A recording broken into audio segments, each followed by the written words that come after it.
Good morning. आप रसायन विज्ञान कक्षा 12 के क्लास को B N Mishra chemistry classes को आप यूट्यूब चैनल पर पढ़ रहे हैं। आप सभी लोग चैनल को अधिक से अधिक सब्सक्राइब करें और व्यूज़ देखें। कल आपको रासायनिक साम्य नामक अध्याय शुरू किया गया था। अब उसमें उसके आगे की जो प्रावस्थाएं हैं उसको हम लोग आज पढ़ेंगे। तो आइए देखते हैं। कल आप लोग समांगी साम्य पढ़े थे, आज आप लोग पढ़ेंगे विषमांगी साम्य, हेट्रोजीनियस इक्विलिब्रियम। क्या है हेट्रोजीनियस इक्विलिब्रियम, आइए जानते हैं। जब अभिकारक तथा उत्पाद में भिन्न भिन्न प्रावस्थाएं हों तो इस प्रकार के साम्य को हम विषमांगी साम्य कहते हैं। जैसे आप देखें, Fe plus H2O gives Fe3O4 plus H2, यानी आयरन जो कि ठोस अवस्था में है, पानी जो कि गैस अवस्था में है, और फेरिक ऑक्साइड जो कि सॉलिड अवस्था में है, और 4H2 जो कि गैस अवस्था में है। यहाँ पर देखिए अभिकारक और उत्पाद में एक से अधिक प्रावस्था है, इसलिए इस अभिक्रिया को, इस इक्विलिब्रियम इक्वेशन को हम क्या कहेंगे, हेट्रोजीनियस इक्विलिब्रियम कहेंगे, विषमांगी साम्य कहेंगे। आइए उष्मीय वियोजन। उष्मीय वियोजन क्या चीज है? तो पदार्थों का उष्मा द्वारा उष्मीय वियोजन को ही उष्मीय वियोजन कहते हैं। जैसे NH4Cl को जब हम गर्म कर देते हैं तो अमोनिया और हाइड्रोक्लोरिक अम्ल में टूट जाता है और फिर ये दोनों आपस में मिल करके अमोनियम क्लोराइड बना लेते हैं। तो इस प्रकार के साम्य को उष्मीय वियोजन भी कहते हैं। उष्मा के कारण जो वियोजन हो, जो उत्क्रमणीय वियोजन हो, उसी को हम क्या कहते हैं, उष्मीय वियोजन कहते हैं। एक बार फिर से सुन लीजिए। पदार्थों का उष्मा द्वारा उत्क्रमणीय यानी रिवर्सिबल वियोजन को उष्मीय वियोजन कहते हैं। जैसे NH4Cl, फिर उत्क्रमणीयता का चिन्ह अमोनिया प्लस HCl। अब ऊष्मीय अपघटन, पदार्थों का उष्मा द्वारा अनुत्क्रमणीय वियोजन को ऊष्मीय अपघटन भी कहते हैं।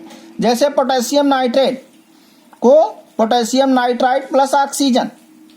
अब आइए देखते हैं वियोजन की मात्रा या आयनन की मात्रा। वह पूर्ण पदार्थ का वह भाग जो वियोजित अथवा आयनित होता है उसे ही हम वियोजन की मात्रा कहते हैं। वियोजन की मात्रा बराबर वियोजित अणुओं की संख्या बटे कुल अणुओं की संख्या। अब वियोजन की मात्रा को प्रभावित करने वाले कारक, फैक्टर्स अफेक्टिंग ऑफ डिसोसिएशन, हम लोग समझें। तो पहला क्या है, वैद्युत अपघट्य की प्रकृति। तो वैद्युत अपघट्य की प्रकृति मुख्य कारक है। ऐसे वैद्युत अपघट्य जो प्रबल अम्ल तथा प्रबल क्षार से मिलकर बने होते हैं उनकी आयनन क्षमता बहुत अधिक होती है, जबकि दुर्बल अम्ल तथा दुर्बल क्षार से मिलकर बने हुए वैद्युत अपघट्य पदार्थ आयन की मात्रा बहुत कम होती है। दूसरा प्रभावित करने वाला कारक हमारा सांद्रण है, कंसंट्रेशन है। तो किसी विद्युत अपघट्य का आयनन विलयन के सांद्रण के व्युत्क्रम अनुपात में होता है। इससे स्पष्ट है कि तनु विलयनों में अणुओं का आयनन अधिक होगा, जबकि सांद्र विलयनों में अणुओं का आयनन कम होगा। आइए है विलायक की प्रकृति, टेंडेंसी ऑफ सॉल्वेंट। ऐसे विलायक का डाई इलेक्ट्रिक स्थिरांक अधिक होता है, उसमें वियोजन अधिक होता है। विलायक यदि जल है तो उसका डाई इलेक्ट्रिक स्थिरांक अधिक होने से इसमें वियोजन अधिक होता है। अगला कारक है ताप। अधिक ताप पर आयनन अधिक होता है क्योंकि उच्च ताप अणुओं की गति बढ़ा देते हैं। अब आइए हम लोग अगला सिद्धांत पढ़ते हैं, आर्हीनियस के वियोजन का वैद्युत अपघटनी सिद्धांत। इस सिद्धांत की प्रमुख विशेषताएं निम्नवत हैं।